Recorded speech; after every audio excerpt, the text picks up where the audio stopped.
Welcome to All Together Now. This is Eleanor LeCain. One of the great challenges of our time is wealth inequality. The wealth gap is large and growing. The top 1% owns more wealth than 90% of the rest of us combined. It may seem inevitable that the rich get richer and the poor get poorer, but a closer look tells a different story. The rules of the game are stacked in favor of the wealthy.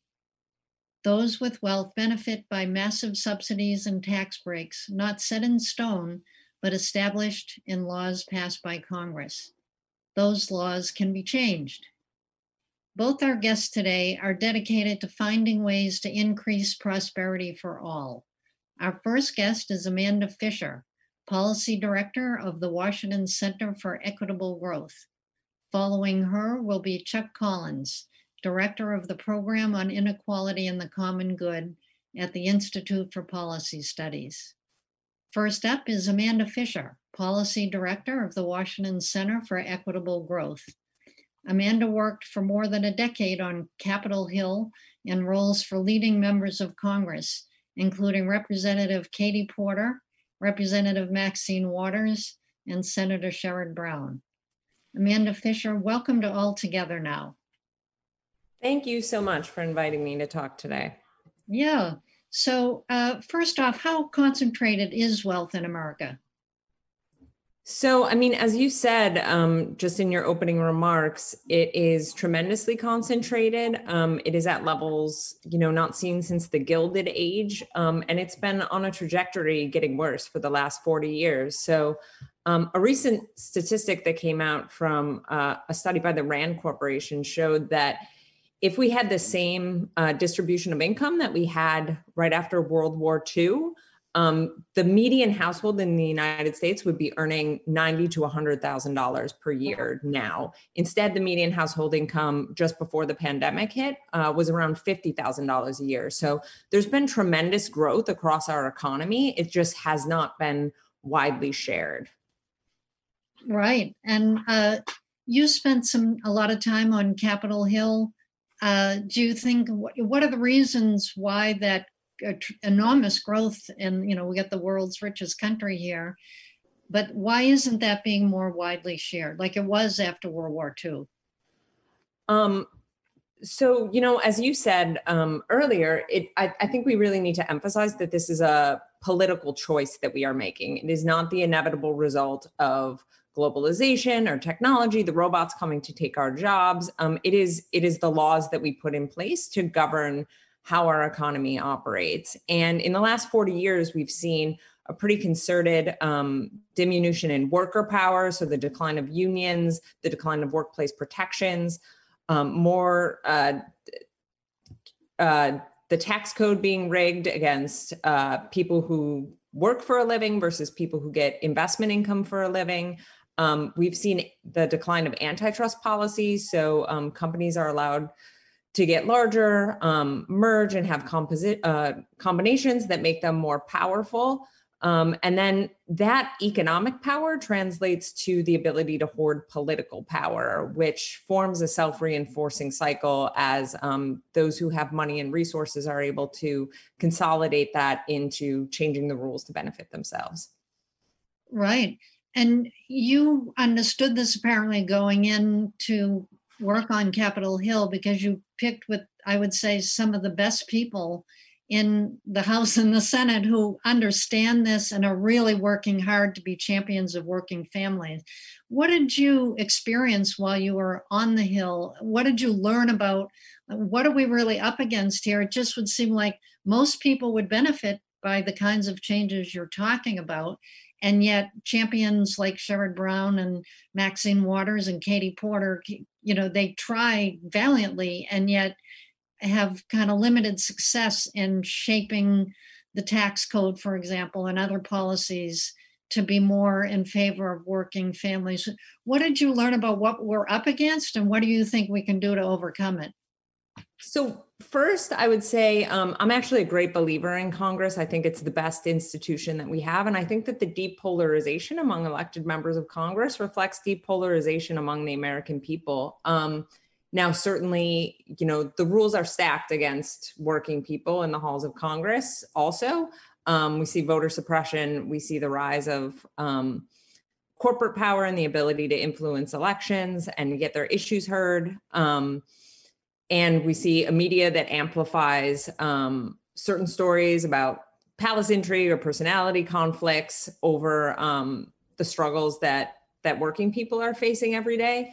So, it's a lot to overcome, but I will say the 2018 election really showed the power that some of these messages can have, particularly right now, even before the pandemic. So I'm a believer that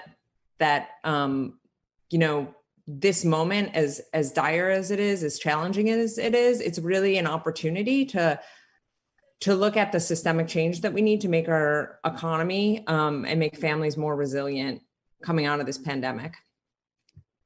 Exactly right. And you just wrote a powerful briefing on kind of the disconnect now between, we've got small businesses closing, but large corporations, most of them are fine. I mean, there's a few spectacular closings like Disneyland recently, but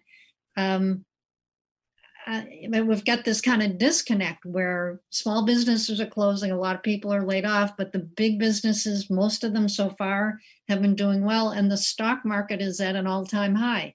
So how do you explain that disconnect?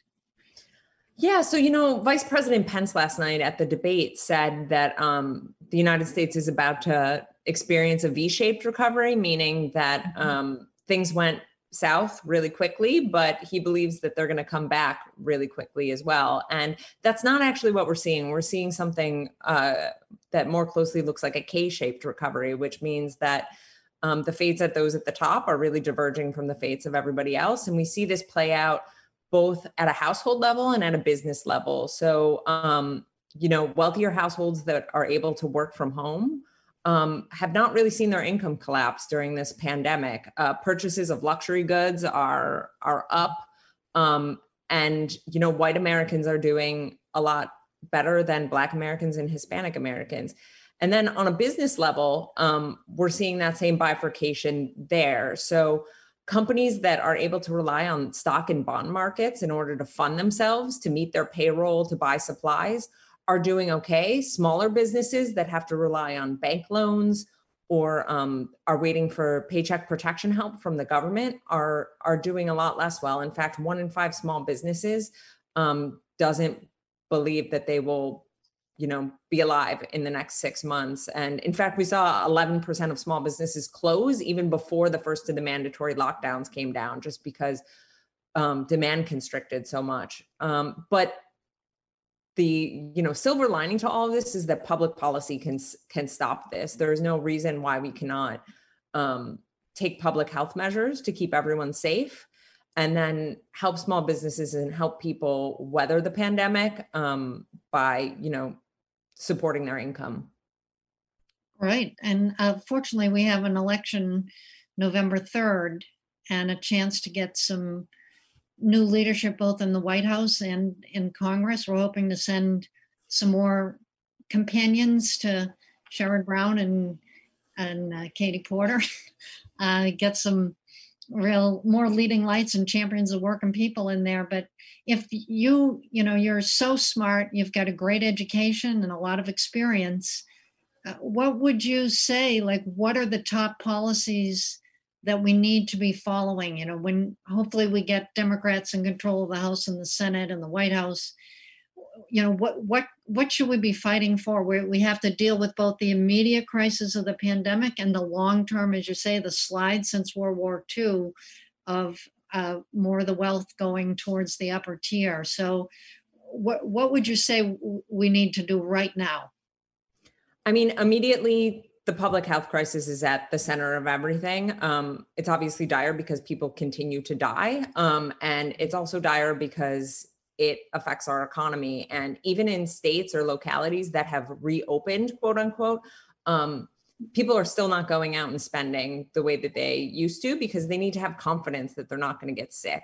So first and foremost is getting the public health crisis under control. And then in the meantime, we really need to just support people's income. So the $600 bonus in unemployment benefits that expired over the summer, it needs to be renewed. We need to get money in people's pockets so that they can keep spending, keep making their basic needs. And that a downturn caused by a pandemic does not spiral into a downturn caused by just macroeconomic conditions, people not having enough money to spend. So, I would put that front and center. And then longer term, I think we're really seeing the hollowing out of public institutions over the last 4 decades. So, we saw it took people forever to get their unemployment insurance benefits because the systems were made to be broken. Mm-hmm. It took some people weeks and weeks to cash their direct payment checks because not everyone has access to a bank account. And a lot of people had to pay fees to, check cashers or payday lenders in order to get the money that they were owed. So across the board, I think we really need to have a renewed focus on building our resiliency, building infrastructure to make sure that we have these supports that can keep everyone safe and keep our economy growing even in the face of challenges.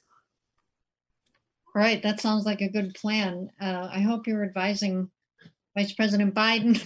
He's going to need a lot of help when he gets in there. We're hoping he gets in there. Do you support a wealth tax? My organization has studied this deeply, and I think we already have a wealth tax. It's called property taxes, and expanding that to, non-property forms of wealth is a way to really tackle the concentration of resources at the top. So right now, I think deficit spending is fine. I think we need to do that to support our economy. I think the cost of inaction far outweigh the cost of growing the deficit right now. But long term, if we do need revenue, I think that that's a great source of it, both because it can raise a lot of money, but also because it challenges the entrenched political power that resides at the top. And that is also essential in order to move towards an economy that serves everyone better. Yeah. I've talked to some working people and they think it's unfair to tax the wealthy more. I mean, these are people who, like a guy working at a car rental shop, for example, and he's staunch Republican, wouldn't vote for Elizabeth Warren or any Democrat because he thinks it's unfair to tax people who are wealthy more. It's like penalizing success is kind of the talking point. What's your response to that? I have these conversations with family members a lot, and they get upset about what they perceive as benefits flowing to undeserving people. Mm-hmm. And I think the thing that I try to explain to them with really everyday examples that I saw in my career on Capitol Hill is how their pockets are getting picked by people at the top without them even noticing it. It's because of entrenched political power, the rewriting of the rules is allowed to happen. And, that skims just a little bit of income off of every single person. So I worked in the banking space for most of my career. When we saw the foreclosure crisis hit, nobody could get through, including my own family, to get a loan modification from the bank when they were in distress. That deliberate underinvestment in those systems so that you cannot process loan modifications, that's a choice. That's a choice to save money and not serve the customers. And, we've made the cost of doing business, the fines that they receive, just a slap on the wrist compared to the cost to actually build a resilient system. It happens everywhere. When you swipe your card at a gas station, the toll that you have to pay to banks does not need to be that high. It's not that high in other countries. Again, it is just invisible pickpocketing that happens every day with the rules being rewritten by those in power. So I really try to expose those examples and try to reframe it as having fair competition, having real capitalism where people play by the same set of rules, which is not something that I think we have across the board now. Right, exactly right. And I had a professor in law school who said, really, if you're interested in government, you need to understand taxes. It's all about, it's tax and budget is the whole game. And I think part of the problem is taxes. You see people's eyes glaze over when you talk about the like 3,000 page tax code that we've got and so forth, all that.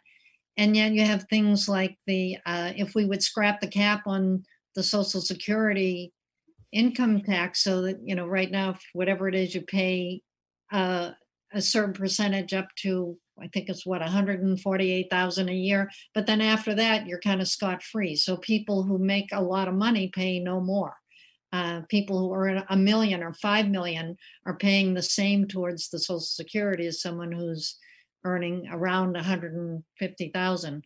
So, but I think you're exactly right. It's kind of the money is being distorted in a way, or taken from working people in a way that's not really visible to them.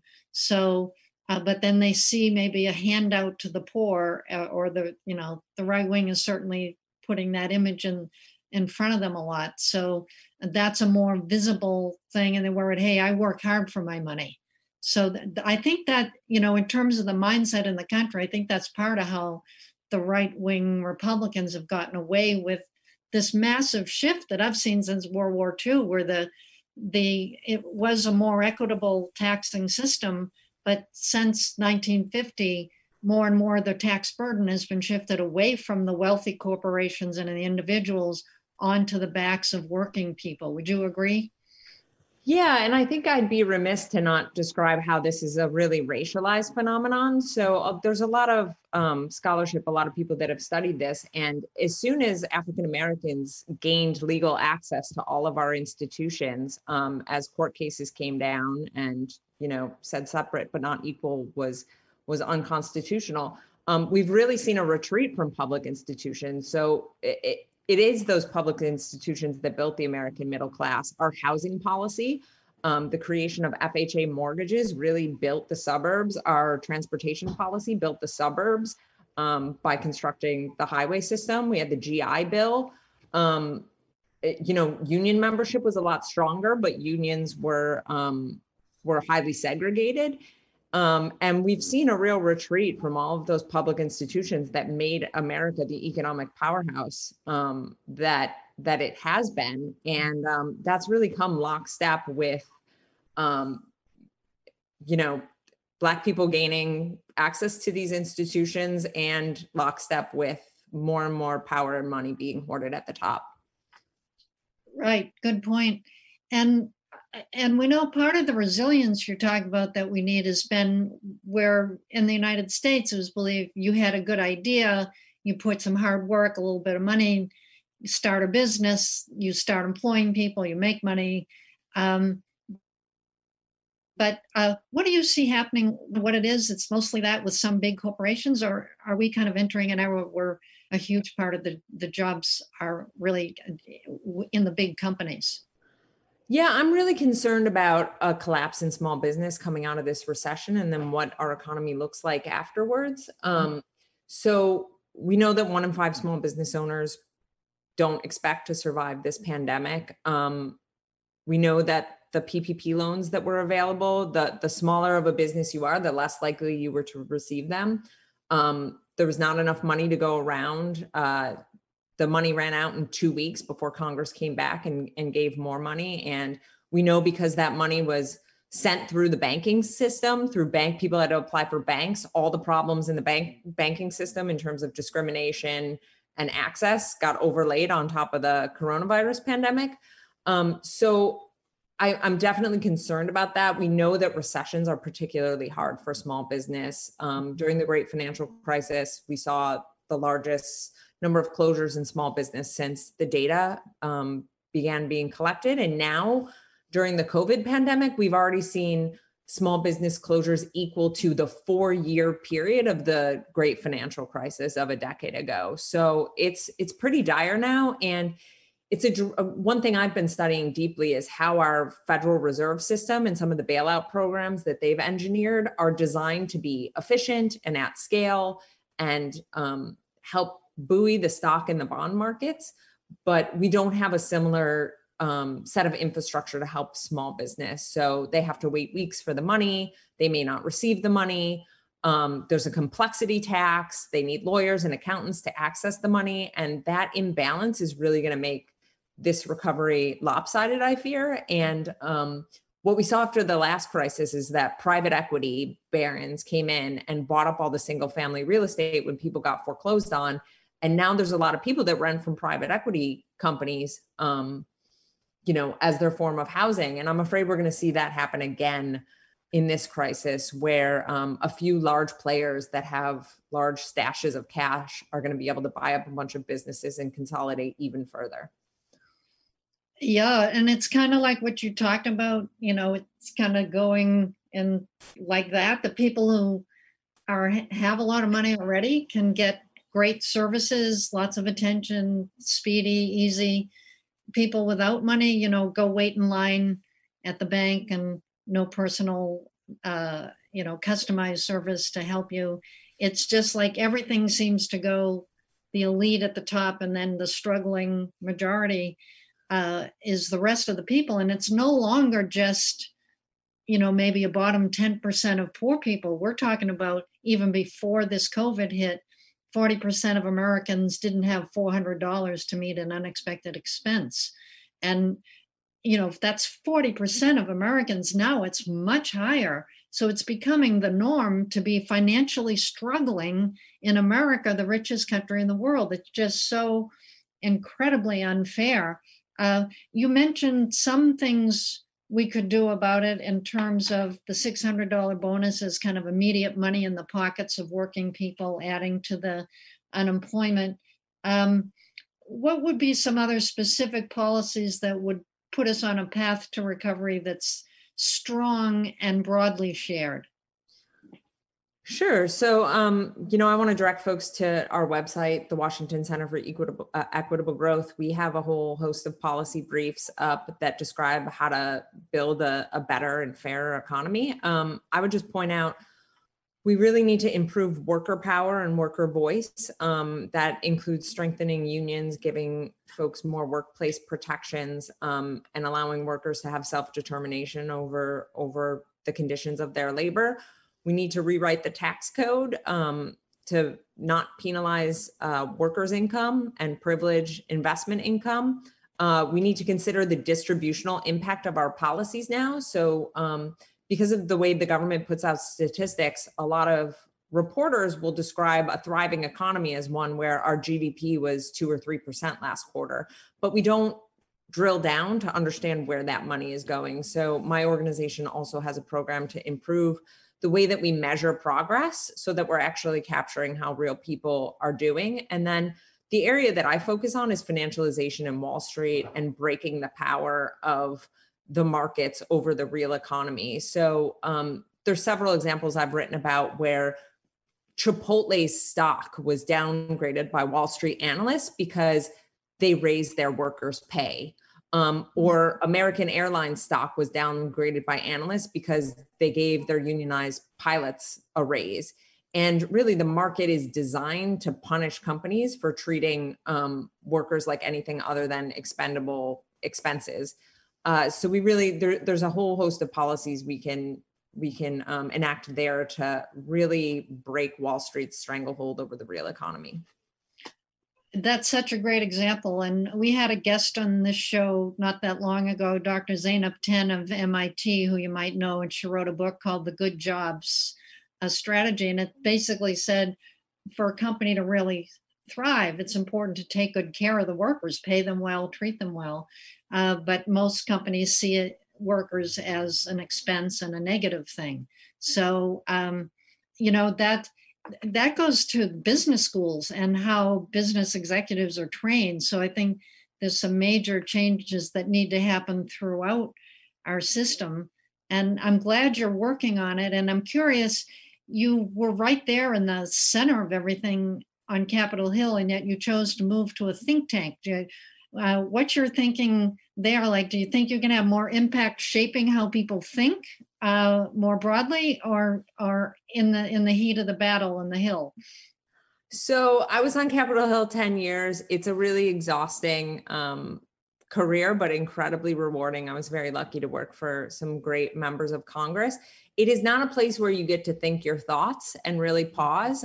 You are always responding to the latest. I think folks, one thing I've been focused on is a real disinvestment from congressional capacity and staff over the last 40 years. That could be a whole separate conversation, but we don't invest in our staff. Staffs have shrunk. Folks would be surprised to know that it's mostly 25-year-olds making a lot of the recommendations to their bosses on Capitol Hill, but a lot of great people work there. I came to Equitable Growth right before the pandemic started, and my goal was to really think more long-term and be able to provide advice to policymakers on not what they need to do tomorrow, but 3 months, 6 months, 5 years. And I've found that lawmakers really do need to rely on these external sources of information that are not bought and paid for by corporate interests to inform real evidence-based policymaking. And the last thing I'll say is that lobbyists have unlimited deep pockets, and that translates into being able to ghostwrite bills, ghostwrite letters, write memos, and having a counterbalance to that sort of capacity to actually produce thinking that is in the public interest is really important.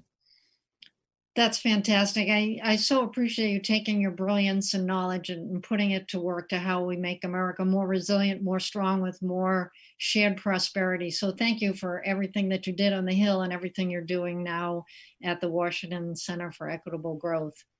Thanks so much. That's all the time we have. Amanda Fischer, thank you so much for being with us today. Take care. Stay tuned for our next guest.